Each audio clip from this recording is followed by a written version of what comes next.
You need to. You know what happens at the hotel? What? These bitches don't clean their shit the right way, and I said, you know what? You know how you learn better than I do. Get a checklist. Do whatever you have to do to fucking figure it out. I don't say fucking to them though. Right. That's rude.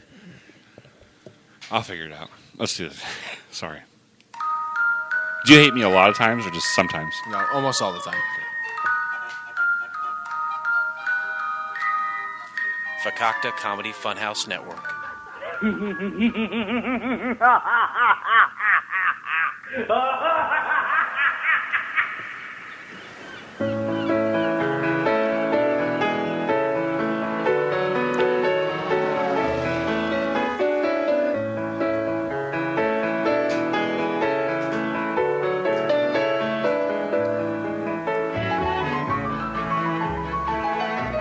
Oh, yes.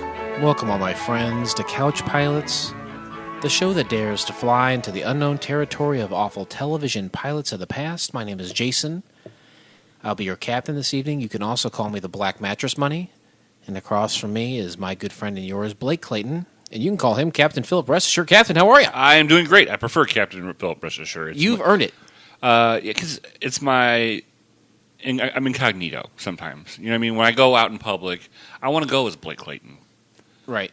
I don't want people to know me as, I don't want people like, oh, he's a podcasting guy, know? And just like Superman, the only thing that really divides Blake Clayton from Captain Philip is, the mustache, set of glasses, and a hat. And your teeth. And my teeth. You're pointing to your mouth. I thought you were pointing to a mustache. That's why I said that. Whoops. Mustachio. Mustache mysterioso. Hey. I'm exhausted, first of all. You're a tired boy. You got bags under your eyes, enough to fill a suitcase. Right, but we got to do this. It's got to be done. There's tons of people in the teens. We don't have the technology to have these shows record themselves. We have to do it. Right, but Monday morning, 5 o'clock in the morning, right, Central Standard Time, people will get up and they'll go straight to their phone and they're like, "Oh yeah, I'm going to take a flight with my buds." They run to their phones and as fast as they can. They refresh, and if they refresh and they don't see a new episode of Couch Pilots, they might cut themselves. Suicide rate goes up. Might punch their wives. Might kick their dog. Oh, heaven forbid! I can't handle that, and so that's why pressure is on you. That responsibility, just like Spider-Man once said, "With great power becomes something. That's on you." Right. And I do it. I do it, and I do it, and I do it. You're guilt-ridden. Huh? You're guilt-ridden. Sing that song that John Cougar Mellencamp says, "Do it, do it, do it." Oh. My baby is a cry baby. She sits on my lap and balls. My baby is a top mechanic. She works with my nuts and tools. She'll do She'll podcast. She'll podcast. I love that song, and I love you. I love you too, buddy. It's great to be here. What's going on with you? I mean, we always talk about me, and I feel like we talk about me too much, and I feel like sometimes listeners are like, hey, what's going on with the Black Magistrate? Well, first of all, thank you for using my English name, my Christian name. Second of all, I think they'd be wildly disappointed if the show hinged on what happened in my life day to day, because it's not very exciting. It's a lot of waking up and showering and then going to work. And everyone does that. Not everybody. Not everyone showers? No, not everybody goes to work. You got to clean your body, Blake. You got to clean it. Yeah, I do. Remember Jeff, who we had on the show recently? Mm-hmm. He gave me a couple bars of soap. He's an artisan bar soap maker. Oh, he makes his own soap bars? I'm currently using one of his. It's like honey and oatmeal, goat milk. Nice. And the oatmeal, it's actual oatmeal. It acts as an exfoliator. Oh, that's ingenious. It fucking rips up my armpits, but it smells awesome. I love it. I really like the soap. Do you feel like your skin is better now? Yeah, I do. And sometimes at work, I'll have him touch my skin to confirm, and he agrees. Does he charge you for it? He gave me 2 bars of soap gratis, and then he said after that, if you want some more, I'll definitely take payment for them if you like them. But honestly, they're like $7 a bar, so I probably won't because of poor. But I do like his soap quite a bit. How long does it last? A bar of soap lasts you? 30 seconds. Do you eat it? Yeah. I said it had goat milk in it, didn't I? Yeah. I'm curious, since he's been on, how his love life has been. He kept hinting at that on the show, like, hey, this is really going to get me some poontang. Streets ahead with my wife. Right. And I said, you know what? Chalk it up to the Couch Pilots. Right. She's younger. I mean, that's one of the things. I mean, people go like, oh, what do? Just watch pilot TV shows because you're so bored? No, we're helping relationships. No. We're mending relationships. We're bringing families together. We're kind of smoothing over the rough edges still of the Holocaust. Oh, yeah. Yeah, I think a lot of survivors, they say, we're not talking about Richard Hatch from, the Survivor television show. We're talking about people who lived through the Holocaust. We're helping them cope with their life post Auschwitz. Right, and you're using soaps that they might potentially be able to use to help exfoliate, get those numbers off. Maybe with exfoliating with the oatmeal, it'll help get those numbers off. Absolutely right. Wow, we literally are changing the world by watching these pilots and talking about them. We do what we got to do. We do what we got to do, and you did what you have to do. I think you're so tired because you were out all day. You took a day off of work. Yes. And you went out to the airplanes. Yes. And not our airplane. No. Ours is a huge airplane. We can fit teens of people in it. And we sit next to each other. But we had the opportunity today for Eli, who is 8, to fly in a 2-person prop plane. So cool. That is so awesome. With a retired naval pilot, Top Gun naval pilot. Who is a relative. Right. He's a relative. They flew in last night, and he's like, hey, why don't you guys come to the airport tomorrow? I'll give all the kids rides, and that'd be so cool. awesome. It's a once-in-a-lifetime opportunity. When are you going to have that chance? For real. Yeah, absolutely. Where is he from? Washington, D.C. And he flew all the way over here to hang out for a little bit and do this? Yeah. That is awesome. That is so cool that he did that. They were in Iowa for because he does the stunt. Oh, does he really? Planes, he does stunt? He's in competitions now. And so that's why he bought this plane. And so then they were so close, like, hey, we'll go see the family. Haven't seen the family in a long time. Went out to dinner, all the kids, talking to kids, and he's like, he loves to fly. He loves flight, and I know exactly what he means. I love piloting too. Yeah, you're both pilots, both in the same trade, more or less. Right. So we took Eli over there and the kids, and he was doing a great job. He was going through all the parts of the plane, explaining it to them, and what they do and what they're for. And I'm just looking around. I'm like, yeah, this is all old hat to me. I know exactly what you're talking about. Right. You do a barrel roll, I can do a barrel roll. I get it. Right. But honestly, we got this big old jet airliner, and it's not the small prop plane that he's got. Right. Ours is more commercial. Sure. Ours is for taking loads of people who want to watch pilots and who have earned enough points via the Al Pachinko machine. But his is a little bit more kind of a fun little. Sure.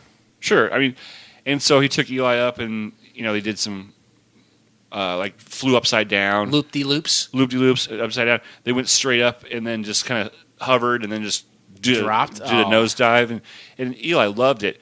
So then he's like, hey, all the kids went, and then my brother-in-law went, and it was time for me to go. And I could tell that he was kind of nervous, another pilot being in there with him. I've really got to bring my A game for this other pilot. Right, he's going to be literally, because you guys are behind each other, he's literally going to be looking over my shoulder. Right, because these little kids, they don't know any different, right? You can tell them anything. Right, they're like, okay. I went up and got down. Any idiot can get a plane up and get a plane down. But when it was time for me to go, he's like, I don't think you can go on. And I'm like, what? I just sat here for 2 hours watching all these little kids, What? He probably ran out of fuel. It's expensive. No, it was only $4.50 a gallon, by the way. And it holds about 25 gallons. No, I was too tall. No. Yes, I was too tall. I would have hit my head, and he would have been able to close the hatch. Well, how tall is this guy? Oh, he's a real short guy. How tall are you? You're like 6 foot? 6'1". You're 6'1". Yeah. And you're too tall to get in this plane. The goddamn airplane. Right, because... Oh, come on. Because, there's plenty of leg room, but I'm too tall on the torso. Can you not, scrunch down? Not if I'm upside down. Obviously, you're down there. You see all these kids having the time of their life. Like you said, kind of a once-in-a-lifetime opportunity, which, honestly, I've never experienced anything like that. Right. You take all these kids up and down, and he looks at you, and he says, wow, this guy he could really run me through the ringer. I bet he is just intimidated by you. My brother-in-law weighs 280 pounds, and he got in that damn thing. 280? Wow. He's a stocky boy. Stocky boy. So I didn't get to go on, which is fine. I mean, we have our own plane. We bought our plane used from Judas Priest. They don't use it anymore, so... Yeah, I mean, originally, I think it was, around the turn of the century when they said, Rob Halford, you're a gay guy. This is not what Judas Priest stands for. You are out. You and I, we got in there lickety-split, and we said, we will pick up this plate. And we got it for pennies on the dollar.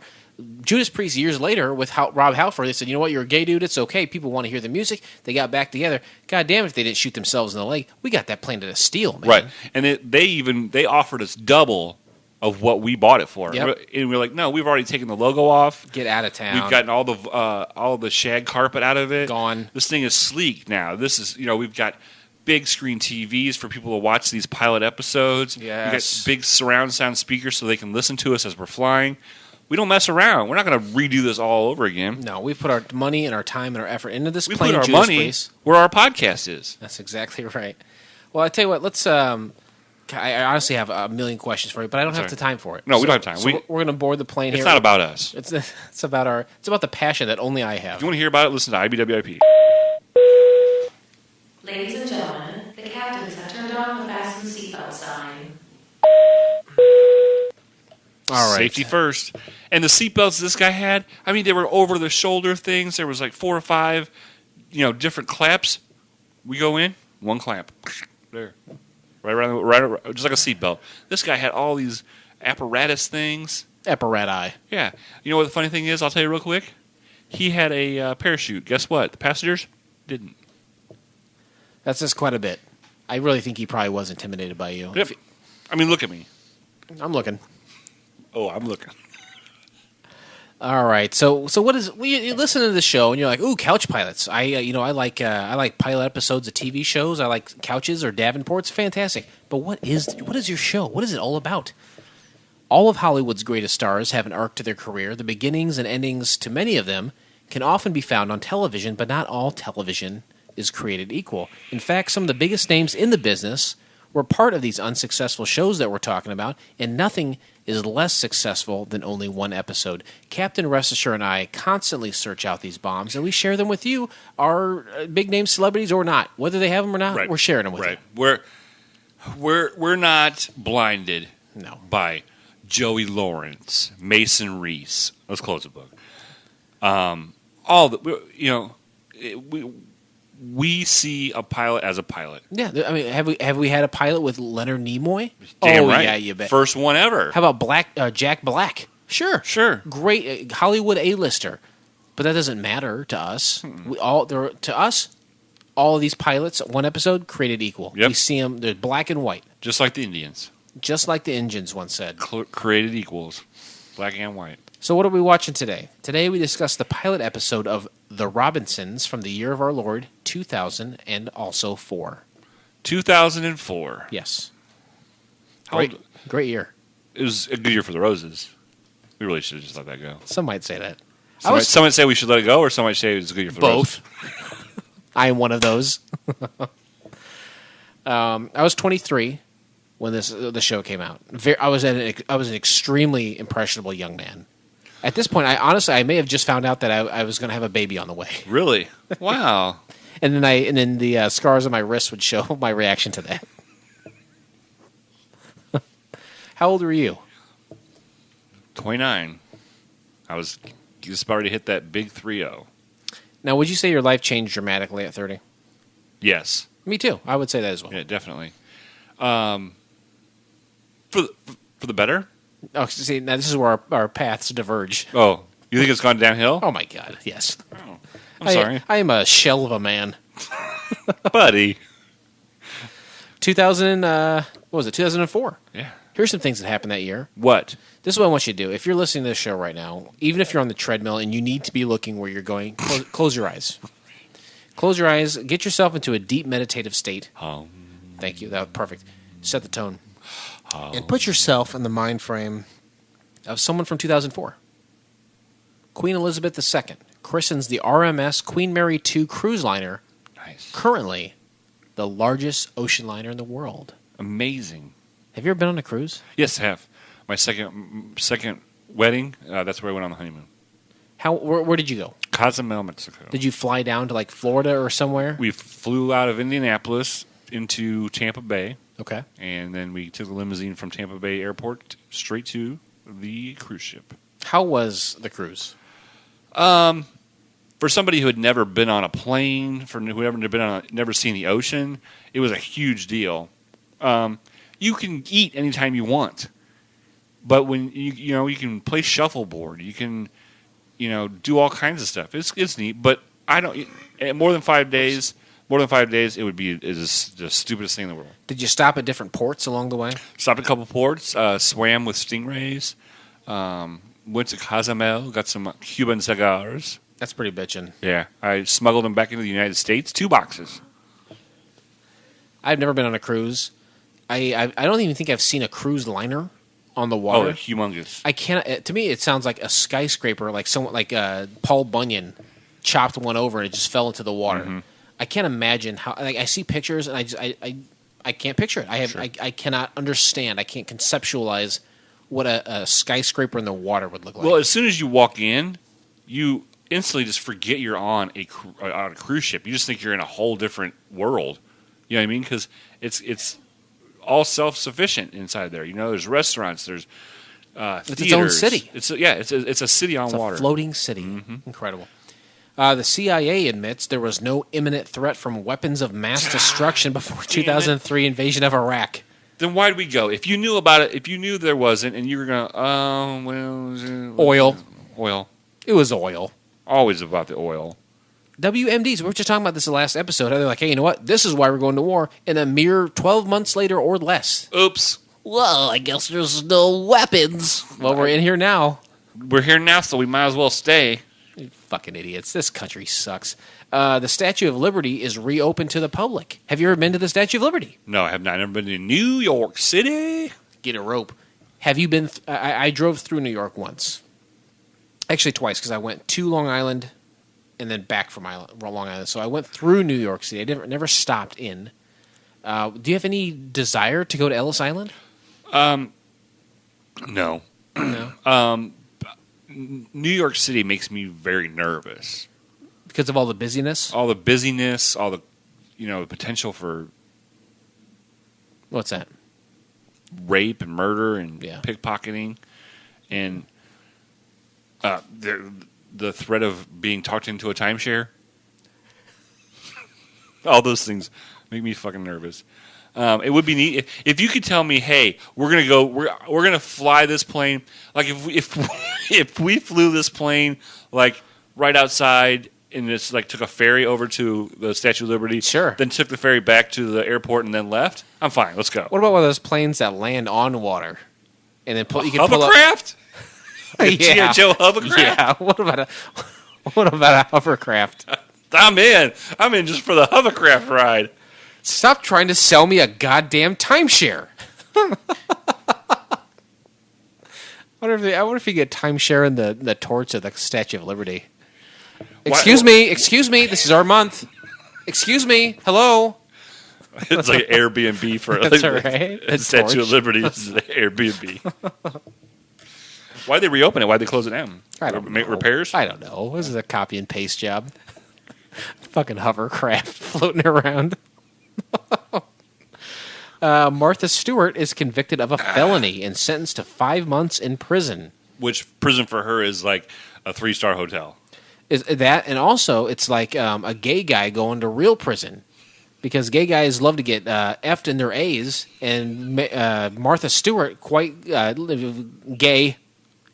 She's gay, right? She's got to be gay. She's got to be gay. You never see her with a dude. Anybody that makes crafts like that has got to be gay. Totally gay bone. So she's going there, and she's it's nothing but hot scissor in action. It's like Orange is the New Black, like craft special. Perfect example. Have you ever watched that show? They're just finger banging each other all night long. Every episode, they're in a cardboard box just finger banging each other, and they show it. They show them dipping their hands down in the juice and banging the hell out of it. And the what?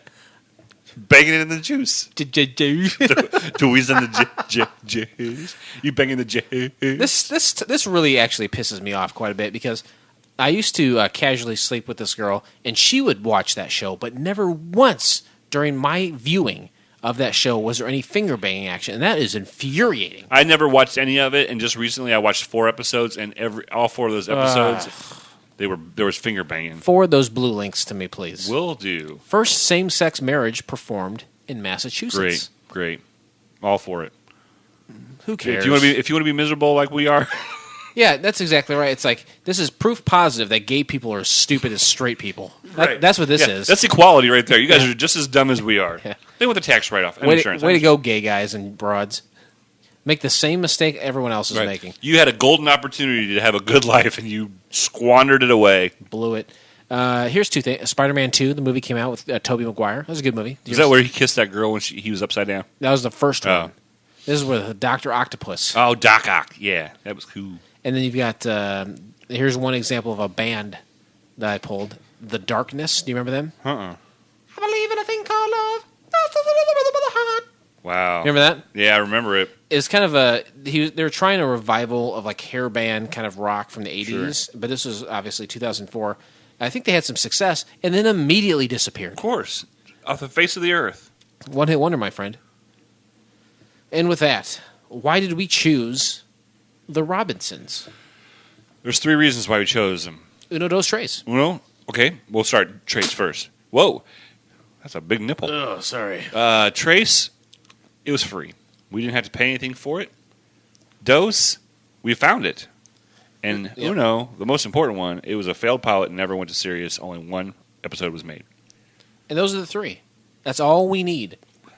Right All we need is love, and then the three requirements. And I will mention that there's also kind of a floating in the ether phantom 4th. Right. And that is right now we are watching episodes of failed television pilots from the year 2000 to 2009, also known as the aughts. Season 4 is the aughts. This is season 4 of Couch Pilots, and the episode that we watch has to fall within that time range. And I'll be goddamn if this one didn't do that exactly. Then boom, met all the requirements. So where can you find the Robinsons? You can find the entire episode by subscribing to Couch Pilots in iTunes or your favorite podcast app of choice, and then click on one of our classically blue links in our show notes.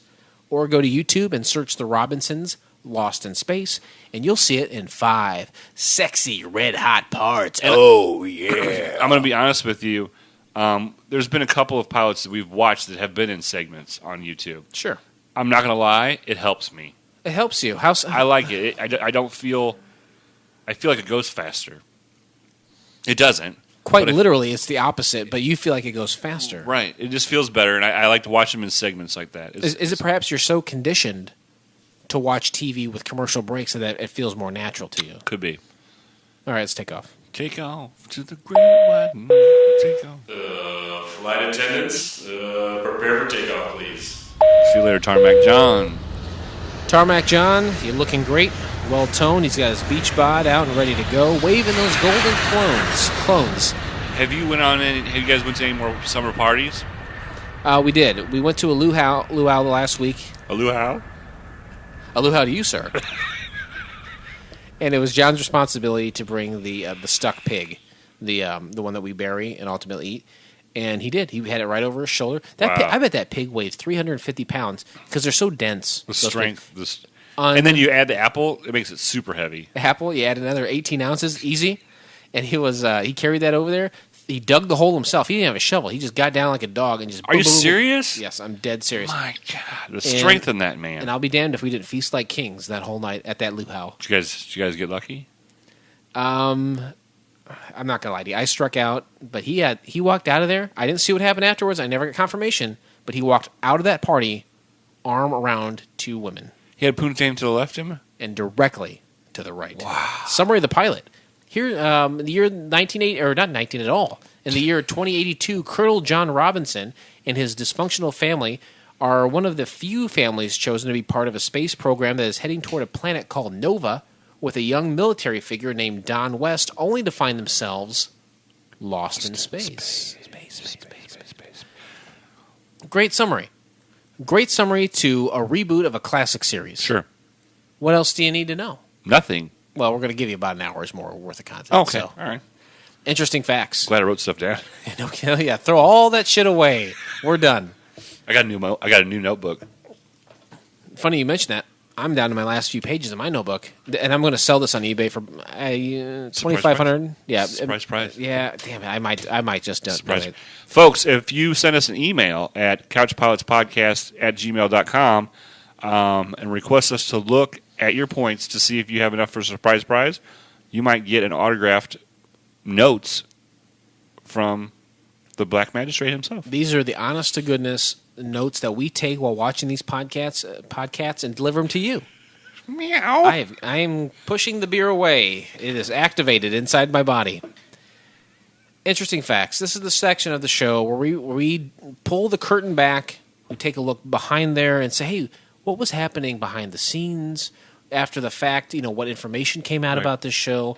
Extra things that were not in the pilot itself that we think you need to be aware of. Right, and this is like a little bonus to our For listeners. Sure. Special features. But damn it if they don't push the boundaries of that. We are going to give you interesting facts. You're going to shut your fucking pie hole. Mm-hmm. You're going to listen to the facts. You're going to process them inside your own brain, and you're not going to say anything about it. Don't email us and tell us, well, those are interesting. Don't go on our Facebook page and put, those were interesting facts.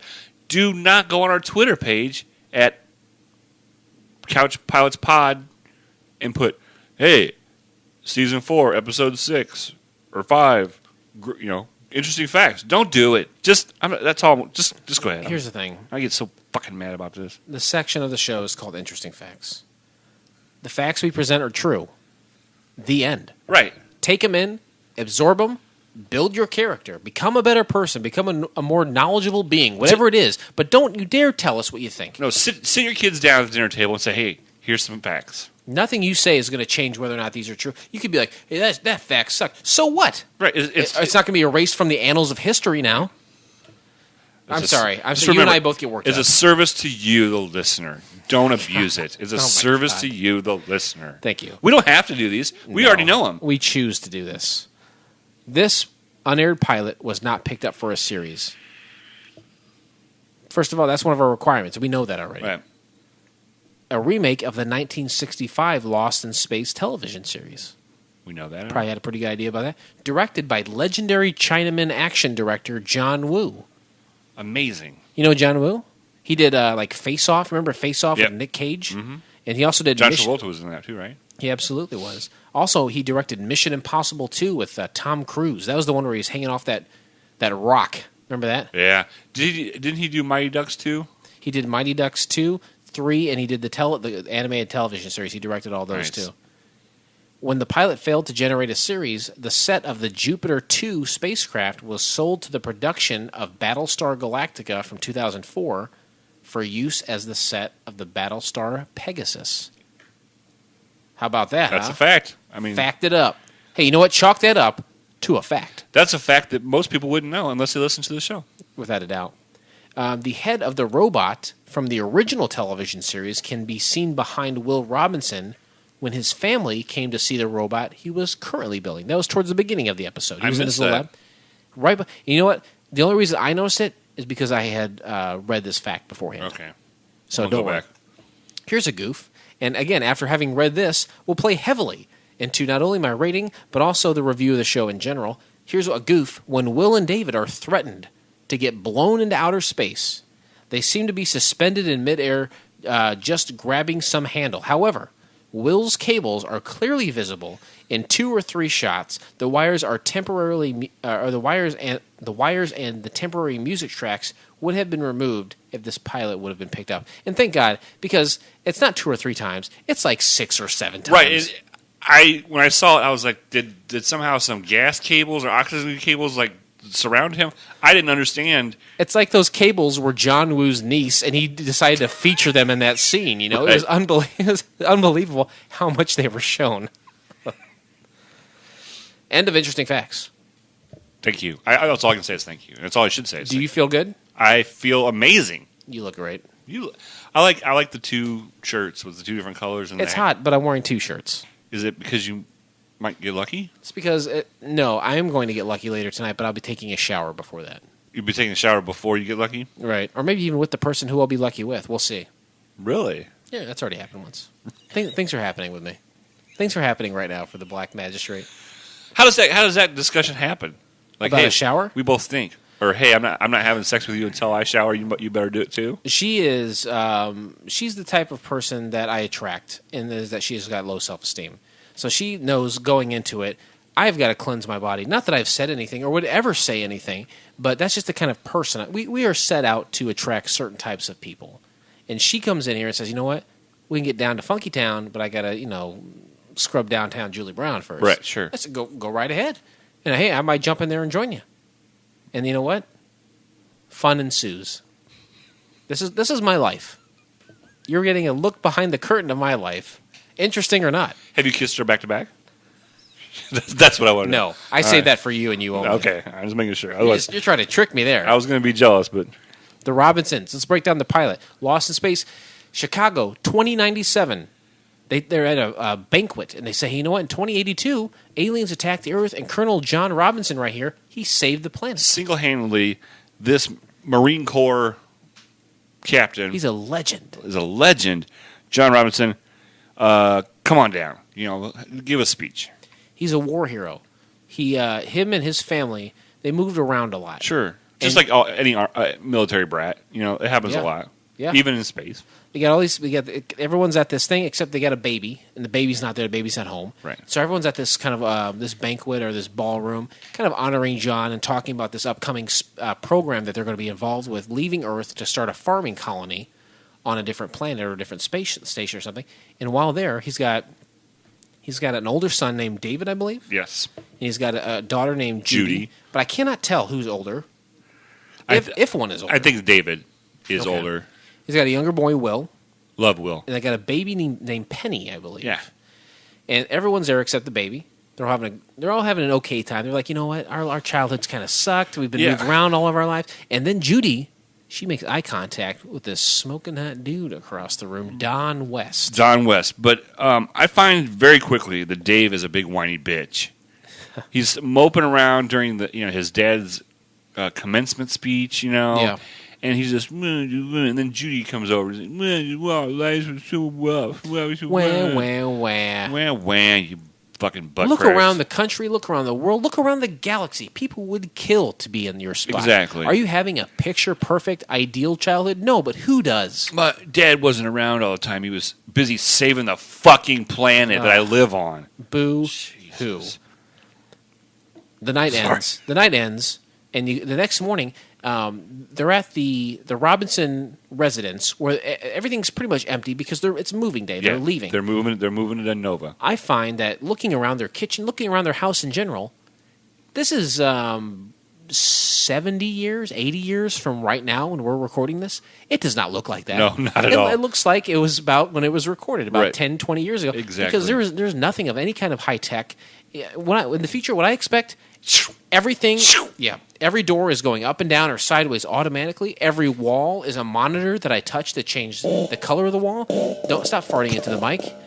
Every refrigerator door can be touched to become clear so I can see what's inside. That is not what's happening. Nope, this is just your typical ranch home with, countertops and...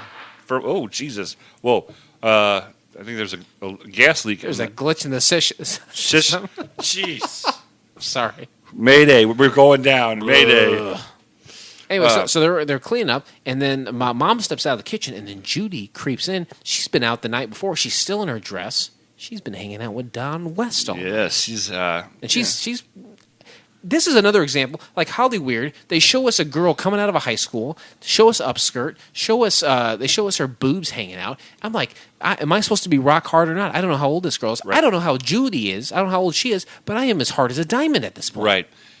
And she sneaks back in, and Will catches her, and she's like, don't tell Mom. You're not going to tell Mom, are you? He's like, where were you? She's like, shut up. Don't worry about it. Then he hears Mom still running through, walking through the house, just hollering her name, looking for her. She goes around the corner. Have you seen Will? Where's Judy? She comes out, and she's in just a t-shirt. I'll tell you, there is nothing sexier than a teenage. Well, I mean, There's nothing sexier than a young girl. I gotta piss so bad. I almost just wet my pants. There's a young girl in just a t-shirt. Arguably worse than teenagers. There's just a t-shirt on, and it's the bottom of it's just clipping. It's like panties, big t-shirt. Right. You all right? Yeah. Are you making notes of the time so we can edit this No. part out? That's one of the things I pride myself with Couch Pilots. We might have to Complete candor. We might have to do an episode over again or start 15 minutes again, but we're never going to edit things out. Oh, my God. Do you want to go to the bathroom? I can talk about this baby.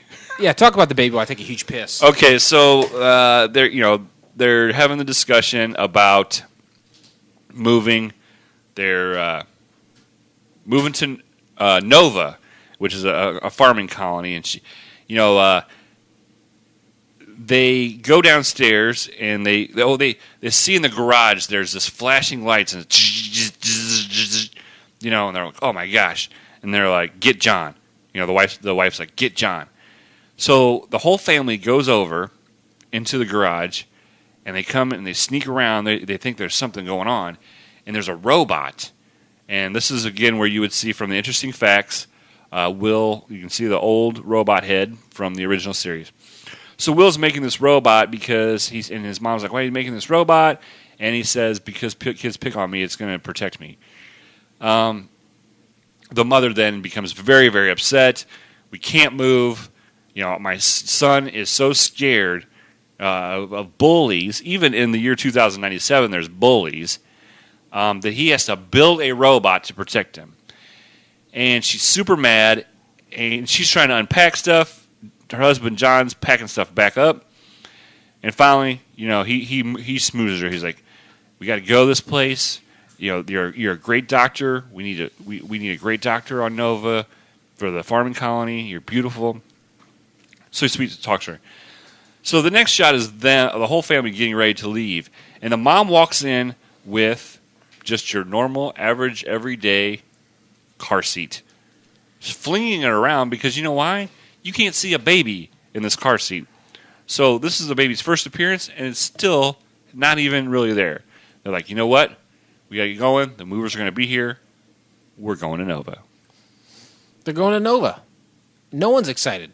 Dad is. He's like, this is revolutionary. This is something that could change the world. It could help the world. But the kids are like, we're just trying to grow up, man. Why are you doing this to us? We're tired of moving around. We can't make friends anywhere we go because as soon as we get our roots in there, you rip us right out of the ground. It cuts from then onto the spaceship. To be continued. Yeah, well, I mean, it's like parts. We have 5 parts of this, basically, is how it's chopped up, and they even introduce it with kind of like a the Robinsons. Right. There's part 1. Part what I noticed 2, on this, 3. there's no like theme song or nothing. Not. You're right. So we go into part 2, and they're already on the space station. This very large space station. I think it's kind of orbiting Earth and about ready to maybe move away from the planet. Right. It's basically a big transport, like space station. Right. You fly your little pod up there, you park it, and you're basically living in this city because it takes so long. It takes months to get to the new planet, that you live there in the meantime. So the Robinsons, they all put on their speed suits.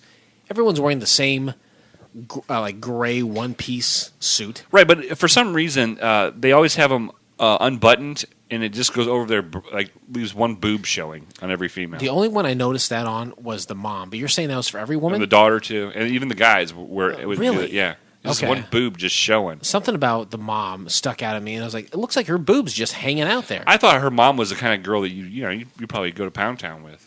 Oh, for sure. She was down to party. Mm-hmm. As soon as, while Colonel John's away, the cat will play. Well, and am I getting ahead of myself? No. Oh, yeah, speaking of that. She jokes about that earlier. She jokes about it earlier, and he's like, about, the baby Penny is at home, and she's like, it might not even be yours. Why the fuck would you say that? And he kind of grins and smiles it off, and they continue to dance during the ballroom. But honestly, a lot of times, on some of the shows I really love, some of the shows I really hold dear, they will often go back to the pilot episode, and they will dissect it. And they will take elements of those shows, and they will apply it later down the line. Maybe they're running out of story ideas, and they mine the original well, or maybe they're just trying to be clever. But there's some real potential there to maybe create some weird storyline where that baby isn't right. John's. Anyway, that aside, they're orbiting the Earth, and John gives his son a pre-war relic. It's his pitcher's glove. Catcher's mitt. I thought it was a pitcher's glove. No, it was a catcher's mitt. My mistake. And, yeah, Will has no idea what this is. First of all, Will was just running around the space station unattended. Yeah. You know, just happened to catch up with his son somewhere in a hallway. Yeah, he's like, well, I guess I came back to our pod. And he's trying to rekindle those relationships. Now that he's retired, he's trying to rekindle that relationship. A lot of time away from the kids while they're growing up. Dave's already a whiny bitch. Let's not make Will a whiny bitch, right? That's absolutely right. Because Will's got potential. He's smart. He made a robot, for Christ's sake. And this is something that I was like, okay, he is going to give him this glove. They have a little bonding moment. He says, you know what, we'll play catch anytime you want, now or later, whenever. Right. And I was like, you know what? I bet they will play a small game of catch. I bet something's going to happen where that kid needs to catch something in the glove or he's going to throw something fast. Nope. None of that ever came back to any kind of – it was a dead end. I don't know why that happened. It was a waste of a few minutes. And in the meantime, the mother's having difficulties because this is, as opposed to their house that wasn't futuristic at all, this pod was completely futuristic, and she had this big, huge remote control that she couldn't do anything with. She just Typical woman. You know what I like too? Again, another testament to how not futuristic this show was. If it was today, it'd be like a little round disc with all touch screen holograms. Sure. But this looked like a standard universal remote you'd buy at Big Lots. Right, with the big buttons on it you can't see. Ridiculous. At this point, we see Judy, the daughter, again, of indiscriminate age, which is very frustrating to a man trying to achieve certain things. Sure. She sees the guy she was hanging out with just last night, Don West, the youngest pilot. He's in charge of his own fleet or something. Yeah, he's the youngest captain ever. She sees him again, and there is red-hot sexual chemistry between these two. Thick. And they said, you know what, something about not arguing or not complaining this morning. They spent the night together. Yeah. What do you think they were doing? Coitus. You think so? Straight coital. I think they're getting yogurt. Like frozen yogurt? Yeah, they're getting frozen yogurt together. What are your top 3 favorite toppings for a frozen yogurt? Peanuts. Crushed peanuts. Gotta love peanuts. Sprinkles. Love them. And gobstoppers. Perfect. Me, mochi. Bring it on. What's mochi? It's like a rice, like a little rice cube. You love all that Asian stuff. I love it all. A to Z. So they're talking, and it's very clear to me that there was some sort of penetration the night before. Sure. And then, which is okay, because that means she's legal age. She's matured. Yeah. Yeah. Hopefully, Lost in Space wouldn't tease us with the fact that they spent the night together and probably made whoopee, and then tell us that she's underage, because that has some mixed signals by the network. Right. And hopefully by then, no, never mind. that was going to be really bad. What was the mom's name? Was it Maureen? I never got it. She comes up and embarrasses Judy in front of Don West. Yeah, because she calls her mom. Yeah, because Judy doesn't want this guy to find out who she's the daughter of. She's like, I'm just on this plane with some friends. We just graduated. Friends. We're going on a trip to a different galaxy. You know how it is. You know how it goes all the time. That's what Molly. When we got married, she was like, "Let's just go to Nova," and I'm like, "No, we're not going to go spend 7 years to get to this planet." No, thank you, sir. But she takes him away, and he's like, "Oh, that's your mom? Colonel John Robinson, the famed colonel, is your father? Oh, wow." He kind of takes a step back. And the scene ends there. And then there's kind of a smarmy mom and daughter conversation. Tied around shots. Yeah, they're talking about cowboys, sex, and inoculation shots. 19 shots. And this is very confusing because she kind of surprises her with 2 shots in the arm. Right. And then she's like, we got 17 more to go. This is the future. Do it all in one. Right. Why is there like a laser beam going into your forehead? Or like a retina scan. Ugh. This show got it wrong. Then it goes to another dad and son. Because at this point, this is a sci-fi show. Right. I'm expecting some lasers. Spaceships. Some sort of alien life form. I am getting... nothing. None of that. I'm getting just drama that I could have watched on Melrose Place. But guess what? I'm not watching Melrose Place. I'm watching The Robinsons, and now I got to listen to a dad and son talk about test scores, and that conversation ends very unfavorably. Right. David is not happy. We found this out at the beginning of the dinner. He's just a whiny bitch. Yeah. He had to take some kind of test. I don't even know what kind of test it was. Probably the equivalent to our SATs or some Could be. sort of military entrance exam or something. He's like, how'd that test go? And instantly, he's like, so you never told me how. I talk about that test scores. And he just like typical teenager, like stomps his foot down, and is like, puts his arms on his shoulders, like, man, Dad, let me be me. I'm gonna be me, pops. So it's like, you know what? I'm sorry if I'm not as successful as you want me to be. He's like, the only thing worse than you being away is you being here. Oh, snap. And as soon as it says that, there's something that starts to happen all the rest of the way. Dramatic walk away. It made no sense whatsoever. It was a slow motion, dramatic walk away. It was so odd. It had nothing to do with how the pace of the show was going. And then again, right before it goes to be continued, they do a shot outside. The Jupiter is barreling forward through outer space. And then you see the music changes. Yep. Dun, dun, dun, dun, Ba-da-ba-ba-da-ba.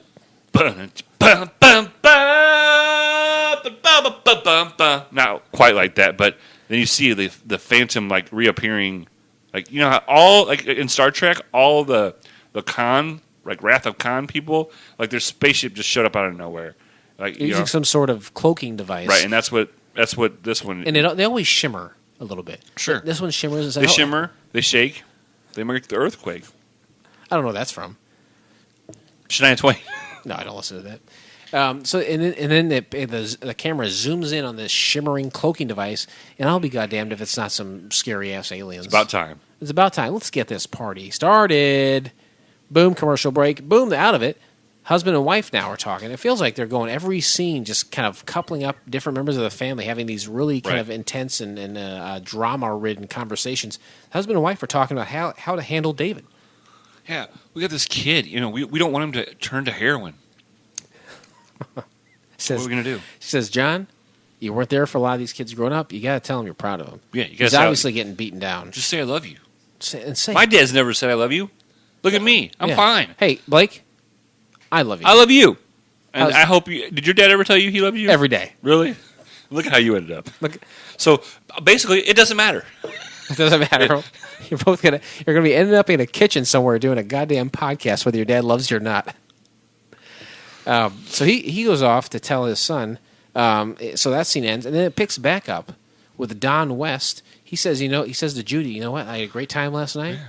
We can't do this. Yeah, you got one hell of a grip on your left hand. I love it. You're really, took me to task downtown. Sure. But I know your mouth was endless. Oh, endless. It was a tight cavern of pleasure.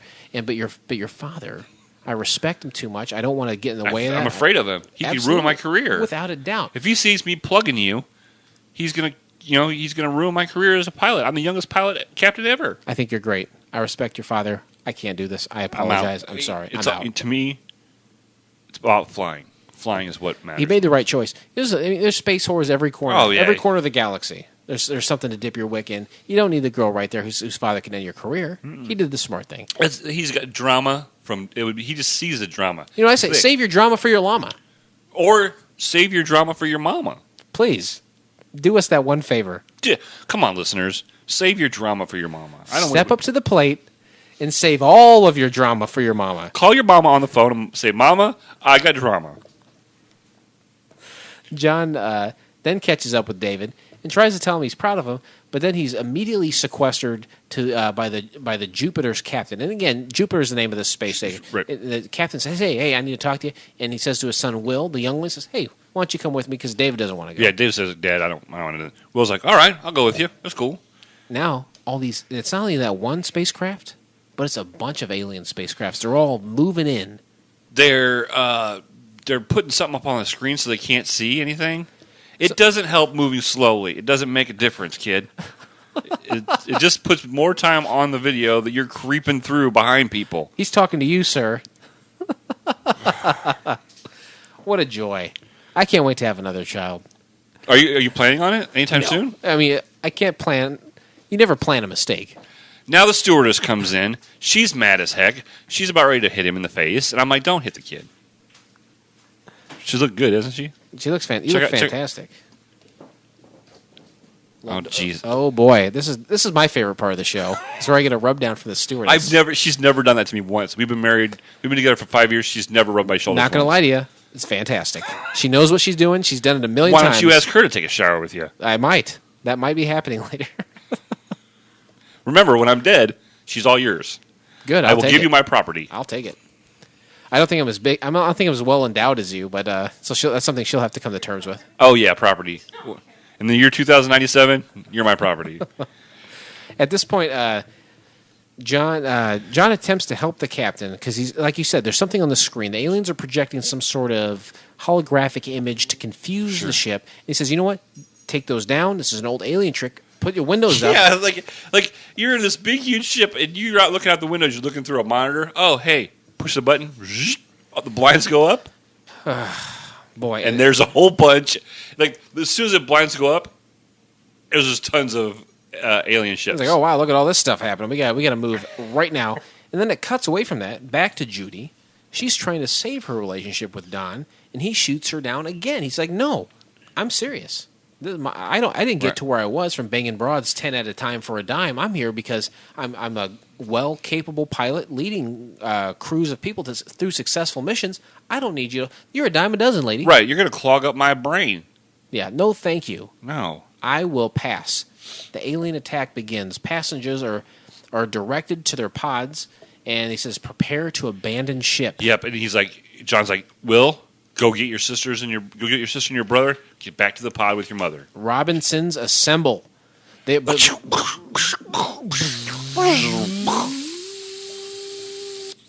separated. All the Robinsons are separated. So he's running through there trying to get everyone together.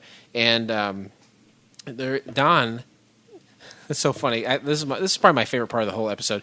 While Judy and Don are in the hallway, and he turns her down again, she looks at some monitor, and she sees the attack on the ship happening. Right. And she looks to Don, and he's like, "Hey, I got to go take care of this." Sure. And he doesn't run away. He just walks. He so casually walks away from the situation. I'm taking care of this, but I'm taking care of it. I'm doing it on my time. In cool man speed. I'll do it my way. So, full-fledged attack is underway. All of a sudden, instantly, there are aliens on the ship. Yep. And they grab Judy. By the throat. Well, by the throat. And that's where you should grab a woman. Yeah, like when you grab a woman, do you grab her by the throat? Because that's what I do. I usually, yes, I like to get her in a headlock. I like to have her Adam's apple, her throat, the set on the inside of my elbow. But if I can't do that, it is hand grip on the throat. Yeah, like the wrestling move. Absolutely, like Undertaker's choke slam. You betcha. Boom, power slam it. Because you got to show authority. That's plain and simple. It's the only way you're going to win. So the attack is underway, and the aliens board the ship, and yeah, Judy's attacked, and Don, you thought he casually walked off to a fight, but he's back. And he drop kicks the alien, they have it out, he slams his face into some monitor and like electrocutes him. Yep. Fries him. And to be honest with you, like the fighting graphics, like outside, like the ship's fighting stuff, they were pretty good. For 2004. Yeah, they weren't too bad. Yeah. They then you got Mrs. Robinson. She's holding the baby back in like their living quarters, and an alien, one of them is coming in, and he opens the door. Takes an hour and a half to get the door unlocked. Yeah, really a lot of scenes of close-ups, like kind of zooming in on the door, and then her looking nervous, back on the door, her nervous. You know what? I commend the baby actor. Didn't cry one time. The baby's a class act. Yes. The door opens. There's the alien. She takes that monster universal remote you mentioned earlier, presses a button, and the door comes down and squashes the alien. And all I can think at this point is, where is the safeguard to help? You know, if there's a kid walking through that door, what's stopping that from smashing the kid? Right. It's like my garage door's got a laser beam in case I walk through it while it's closing. Right after you've been drinking. This is 100 years later. What's going on? And there's some more slow motion. During the fight scene, there's some more slow motion that it just seems it doesn't fit at all into the scheme and the flow. You talking about when John Robinson is physically beating an alien to death? Oh, yeah, and he's just going through shooting 12,000, and he is kicking alien ass. That first one, he just blasts with his fist, and then he gets his pistol out and it really goes to town.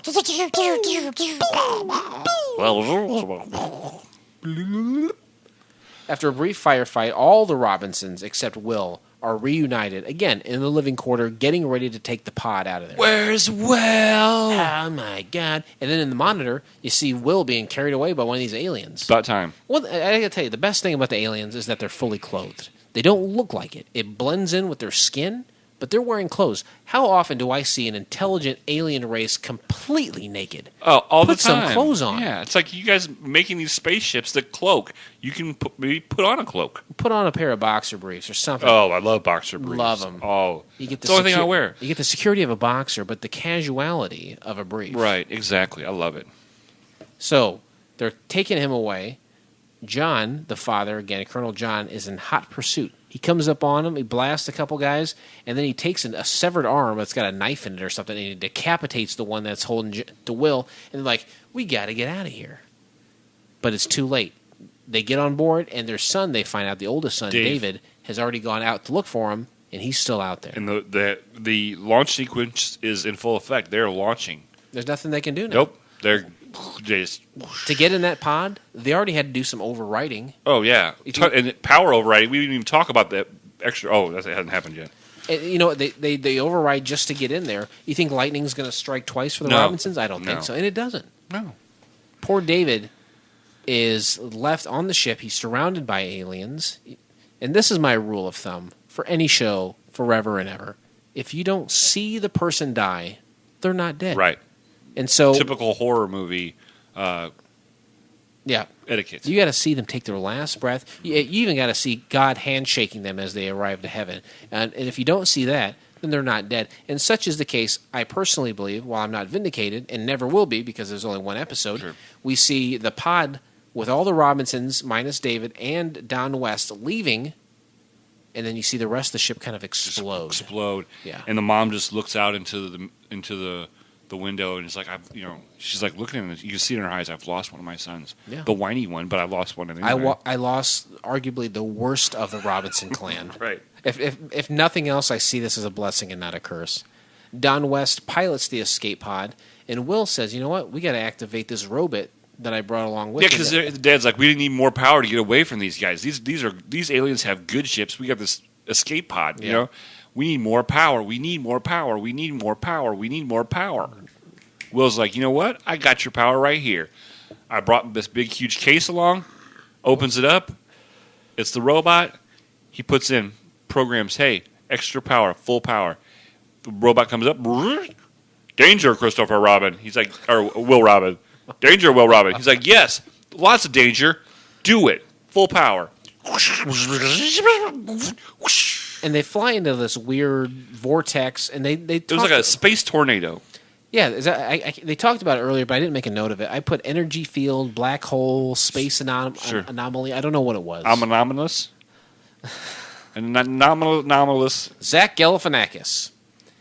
They're safe, but they're lost in space.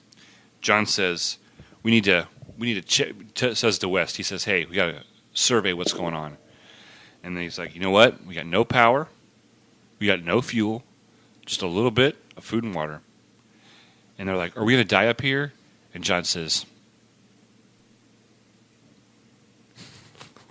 we're going to get home. Okay. If it's my last breath, I'm going to get you guys home. Yeah. David's dead. Maybe. Maybe. I think he'll be back in alien form. I want my Davy back. That was Are you sick of spoiled white people and Donald Trump bringing you the news you could care less about? Are you sick of trolling the interwebs for penis-related news, only to end up flaccid? Do you lust for Florida only the way a mother lover can? Then look no further than Fakakta Comedy Funhouse's Low Blow Podcast with Adam Z and Dave Rowan. Streaming live every week at lowblowpodcast.net and available for download Thursdays at fcfnetwork.com. Appropriately inappropriate. Oh! Love that podcast. Can't say anything nice about those guys right now. Why not? They're enemies. Know your enemy. Be your enemy. Have sex with your enemy. Boy. You know, I've had some enemy girls in the past. That's called a hate fuck, right? When you do that? Yeah.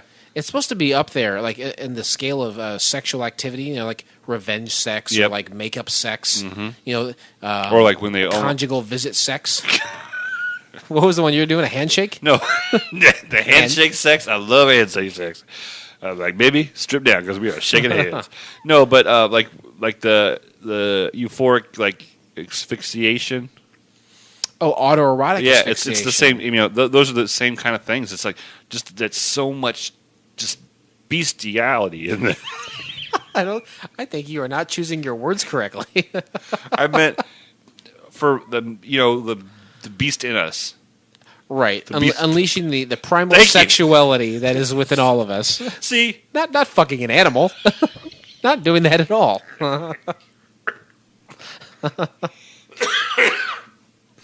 What are we talking about? Low Blow. Listen to Low Blow.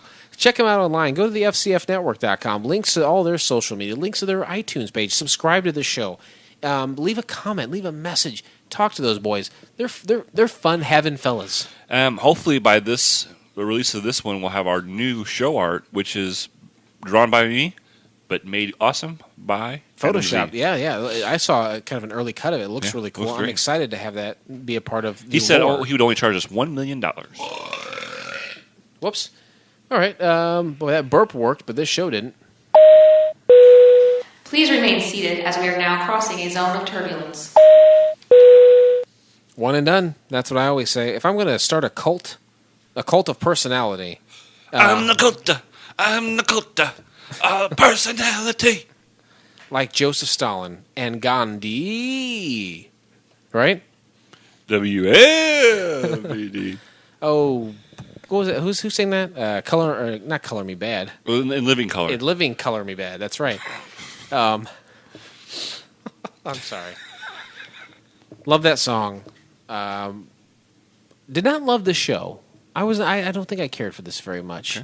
Okay. But let's talk about why it didn't work. To me, a lot of drama.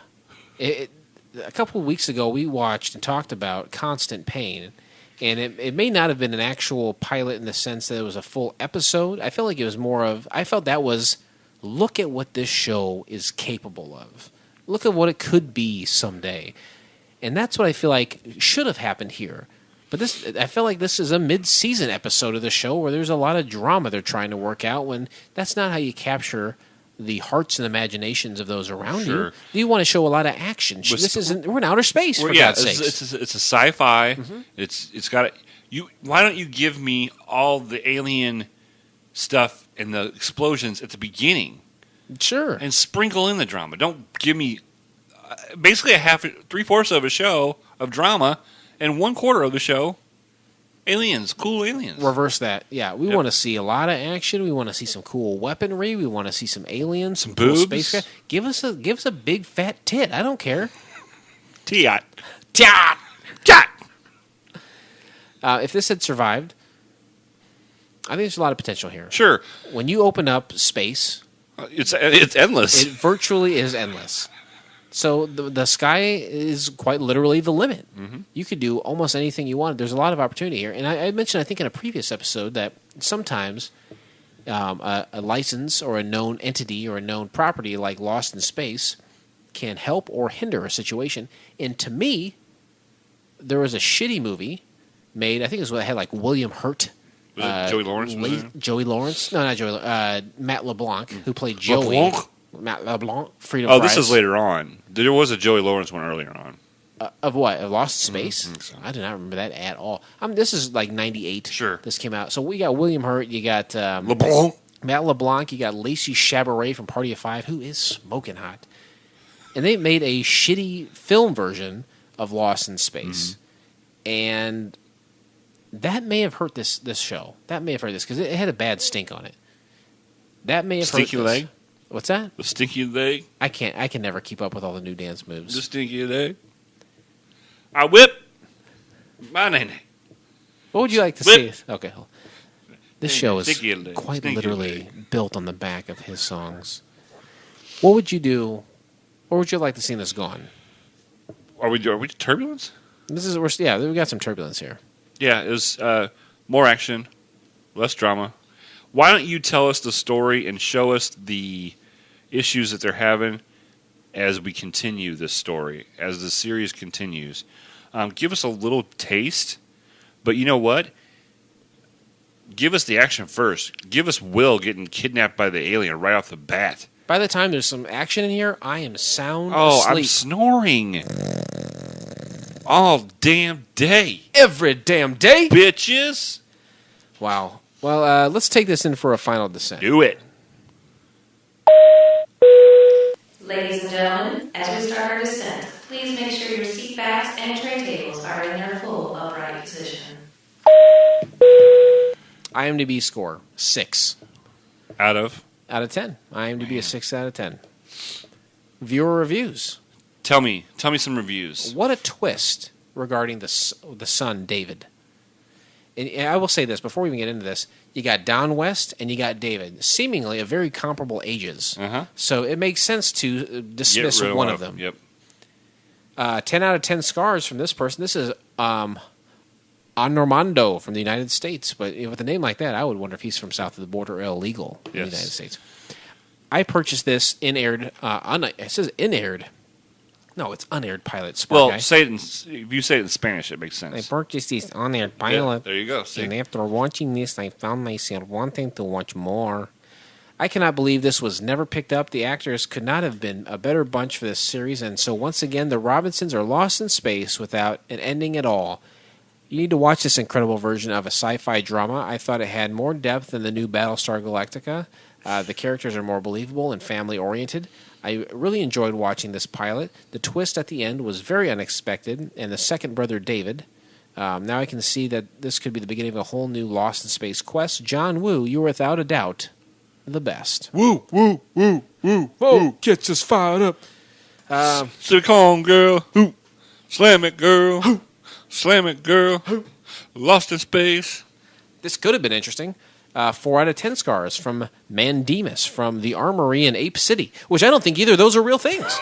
I think he made up a place that he was from. And I think that probably isn't even his name. To keep his real life private, he made up a city. People be beating down his door to get at him after a review like this, but thank God he came up with a pen name. Now, I've heard of Brack from Cardboard City, but I have never heard of Mandemus from the Armory in Ape City. I guess most people have seen this unaired TV pilot at this point, either worked on the show or saw one of the bootleg versions that pop up on the internet occasionally. I am the latter of the group. Lost in Space completist or a sci-fi fan seeking something that was well made and hard to find, this is well worth a look. 4 out of 10 scars does not echo that endorsement, though. If your words have to match your score, no doubt. Ours do. Absolutely, they do. We don't go, this was the great, this happened, so cool. I'm going to give it a 2. Boom, boom, boom, boom, boom.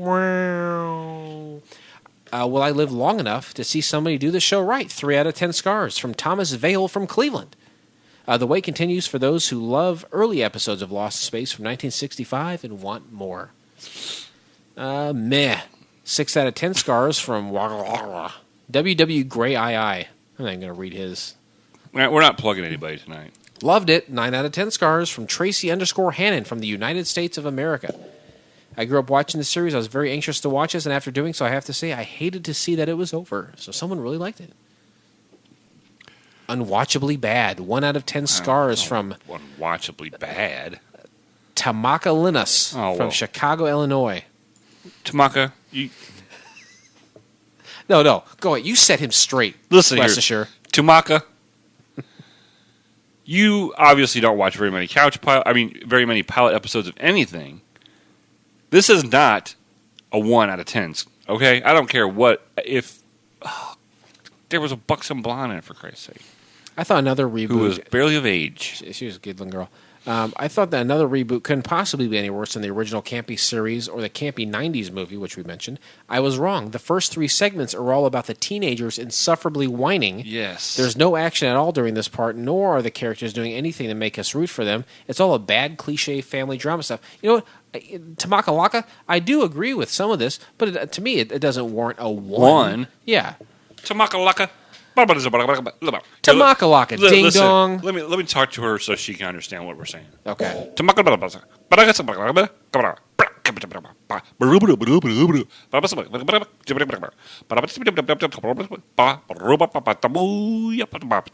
Wow.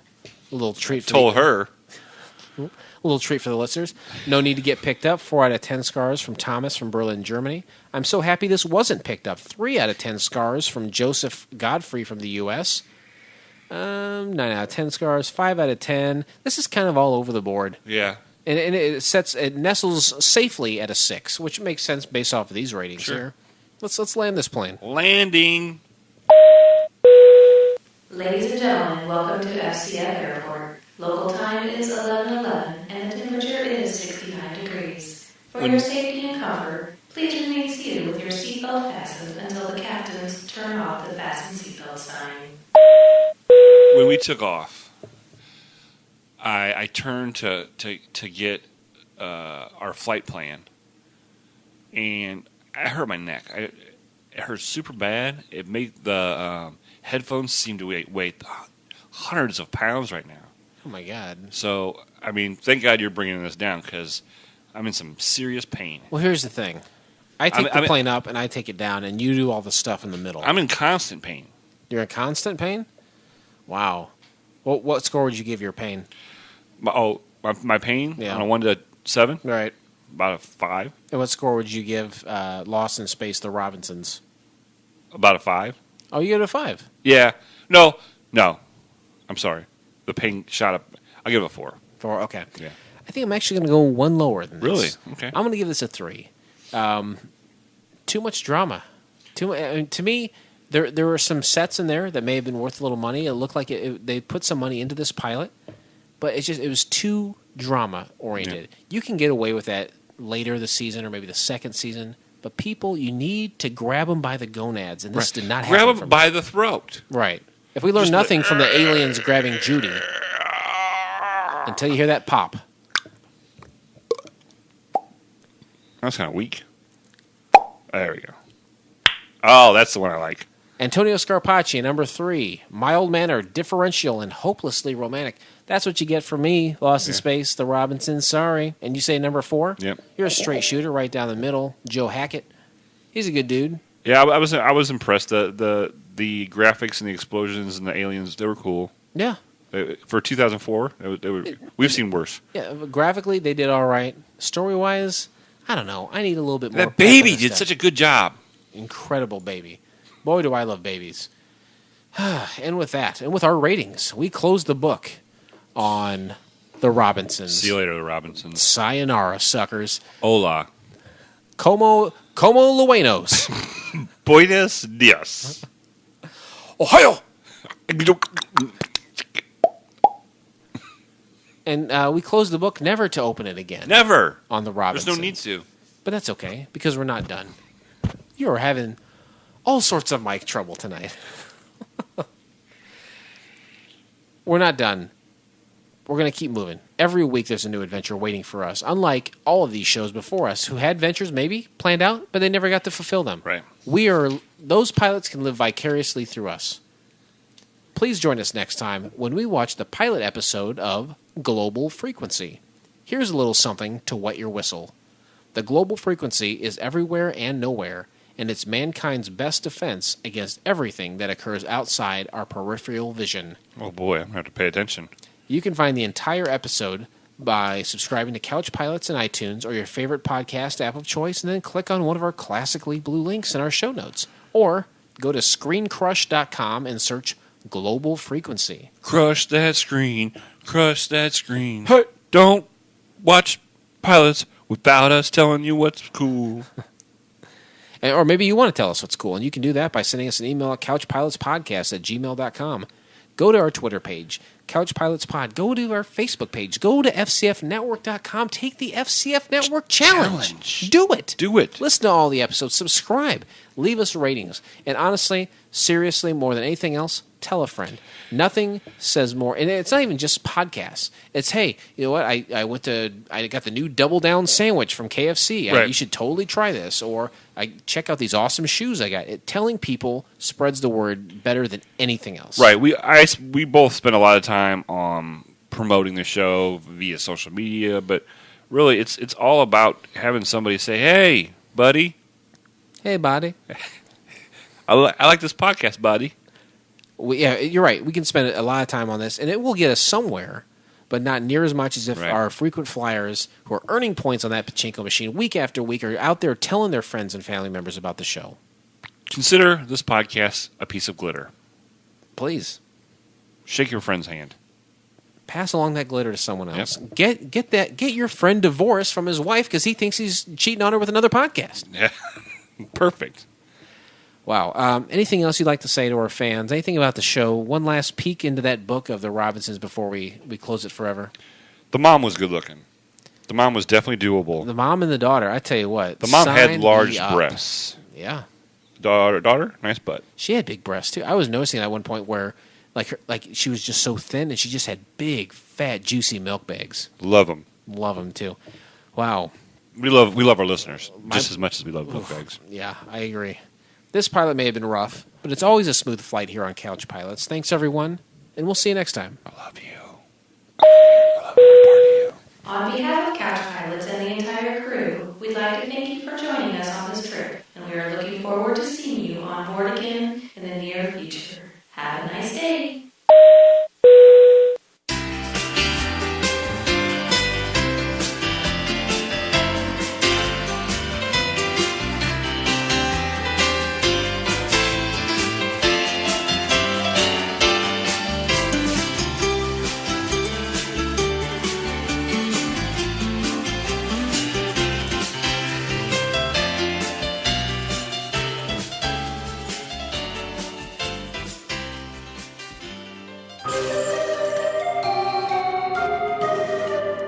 This has been a Fakakta Comedy Funhouse production, produced by Jason Tosher, executive produced by Blake Clayton.